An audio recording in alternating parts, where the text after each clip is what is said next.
Wow! Mag-dessert naman muna tayo for today's video. Sa isang 8x3 pan ay tunawin lamang ang 2 tablespoon na white sugar hanggang mag-dark golden brown ito. Large eggs ang gagamitin natin sa ating recipe.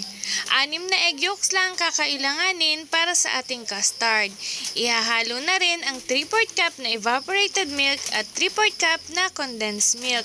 Naglagay rin ako ng 1 teaspoon na vanilla. Haluing mabuti at salain ng 2 beses para maging smooth ang ating custard. Iset aside muna ito habang ginagawa natin ang ube cake. Sa isang mixing bowl ay pagsamasamahin ang 4 na large na egg yolk, 1/4 cup sugar, 1/4 cup canola oil, 1/4 cup evaporated milk, 1 teaspoon ube extract at kung gusto mo ng mas makulay ay magdagdag ka ng 1/4 teaspoon na food color.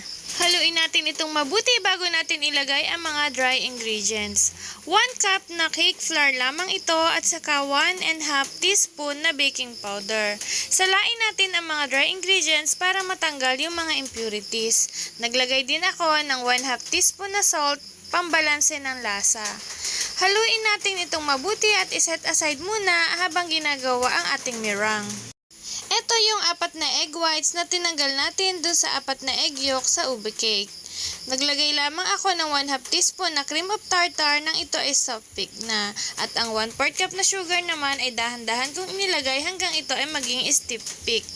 Ihahalo natin ang ating meringue sa ube cake mixture in 3 additions. Cut and fold ang paraan ng paghahalo dito. Patience is the key para maging soft and fluffy ang ating cake.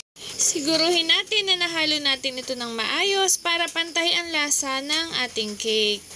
Dahan-dahan lang din at hindi ito pwedeng i-overmix dahil mabagsak ang mixture natin. Kung hindi mo nga nasundan ang list of ingredients ng recipe ito sa voiceover ko ay huwag kang mag-alala dahil ilalagay ko rin naman sa dulo ng video. Matapos nating haluing mabuti ang ating mixture ay ilalagay na natin ito ng dahan-dahan doon sa ating custard pan. Huwag kang mag-alala dahil hindi ito lulubog sa custard natin kung tama ang pagkakagawa mo at pagkakahalo sa recipe ito. Kapag nailagay na natin lahat ng mixture sa ating pan, ay pantayin lamang natin ang ibabaw gamit ang spatula. Ipinatong ko nga ito sa mas malaking pan at malalim kung saan pwedeng lagyan ng tubig. 160 degrees Celsius lamang ang ating oven at up and down ang function. Isasalang natin ito for 1 hour and 20 minutes. Pagkalipas nga ng 1 hour and 20 minutes ay luto na ang ating ube custard cake. Saktong-sakto lamang ang pagka-soft and fluffy ng ating cake. Kung katulad nga kita na hindi fan ng sweets ay pwedeng tanggalin na lang natin ang sugar sa ube cake mixture para yung sugar na lang sa meringue ang magsisilbing tamis ng cake mo. Ang cake ngang ito ay best to serve when chilled for at least 3 hours sa ating refrigerator.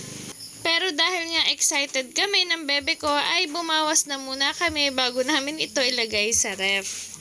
Paalala lamang po, eat moderately. Thank you for watching. God bless everyone.